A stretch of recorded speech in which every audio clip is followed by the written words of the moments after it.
রোজকারের মতো আজকের সকালটাও কিন্তু আমার রান্নাবান্না নিয়ে শুরু হয়েছে। আমার হাজব্যান্ড কাজে যাবে, তার জন্য তো রান্নাবান্না করতেই হবে। আর আমার মেয়ে আছে, আমার মেয়েকে ব্রেকফাস্ট আমি করিয়ে দিয়েছি, তারপরেই কিন্তু আমি রান্নাবান্না বসাই। কারণ রান্নাবান্না করার সাথে সাথে না মেয়েকে খাওয়ানো যায় না।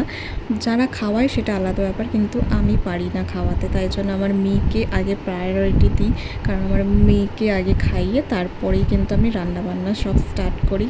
এরপর হচ্ছে আসল কাজ হচ্ছে আমার বরকেও টাইম মতো কাজে পাঠানো, তো তার জন্য টাইম মতো রান্নাও করতে হবে। তো এখানে আমি করে নিচ্ছি। আজকের হচ্ছে ডিমের ঝাল আর একটা তরকারি হচ্ছে। তো এখানে দেখতে পাচ্ছ পুঁই শাক দিয়ে আর গুঁড়ি কচু দিয়ে একটা তরকারি করছি। আর এখানে আমি ভাতটা নামিয়ে নিচ্ছি। সবই কিন্তু প্রায় হয়ে যায় বলতে পারো 1 ঘন্টা 1.5 ঘন্টার মধ্যে। আর কাজ তাড়াতাড়ি যেহেতু হয় তার কারণ একটাই, আমার শাশুড়ি সব গুছিয়ে দেয় আমায় আর আমি রান্নাটা করি।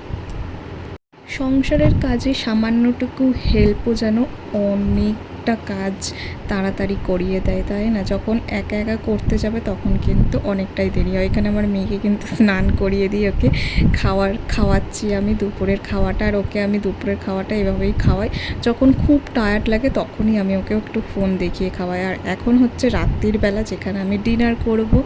এখানে দেখতেই পাচ্ছ ভাত ছিল, সেই ভাতটাকে আমি আবার গরম করছি। ফ্রিজের মধ্যে ভাত ছিল, তো ওই ভাতটা না রাত্রির বেলা আমি একটু গরম করছি। গরম গরম ভাত সব খাওয়া হবে। আর আমার মেয়ের খাবার করব। আর তরকারি তো আছেই, দেখলে ডিমের ঝালটা কিন্তু শেষ হয়ে গেছে, তো তার জন্য কি করব, মাছের ঝালও করছি। এবার যে যেটা খাবে দেখা যাক কে কোনটা খায়।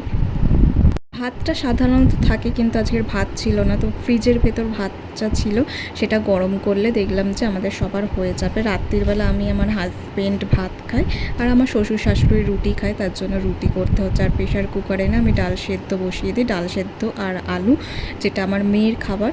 রাত্রিবেলা আমি ওকে কিছু হেভি দিই না, মাংসটা দিই যেদিন রবিবার করে মাংস হয় সেদিন একেবারে করে রেখে দিই, দুপুরবেলাও খাওয়াই আবার রাত্রির বেলাও খাওয়াই। আর এমনি সময় আমি ভাত আর এই ডাল সেদ্ধ দিই। কিন্তু প্রতিদিন ভাত ডাল সেদ্ধ খেতে কীরকম লাগে, তো মাঝে মাঝে একটু পাল্টাই, ঠিক আছে? মাঝে মাঝে একটু ওটসের খিচুড়ি করে দিই, মাঝে মাঝে একটু রুটি করে দিই। ও দুধ রুটিটা একটু সেরকম পছন্দ করে না, কিন্তু এখন থেকে আস্তে আস্তে খাওয়াবো ভাবছি। কারণ শীতকাল এলেই ভাতটা কম খাওয়াই ভালো, রাতের বেলা ঠান্ডা লেগে যেতে পারে। তাই জন্য আস্তে আস্তে ওকে একটু রুটিও খাওয়াবো। রুটিও খেতেও ভালোবাসে, কিন্তু এই রুটি দুধ ঠান্ডা হয়ে গেলে কীরকম একটা লাগে না? কারণ আমি ওকে তো গরুর দুধ খাওয়াই না, ফর্মুলা মিল্ক দিয়ে দুধ রুটি খেতে না একটু সেরকম টেস্ট লাগে না যতটা গরুর দুধ দিয়ে খেতে লাগে।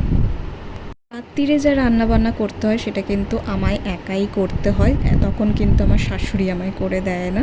তো যাই করতে হয় সেটা আমি একাই করি।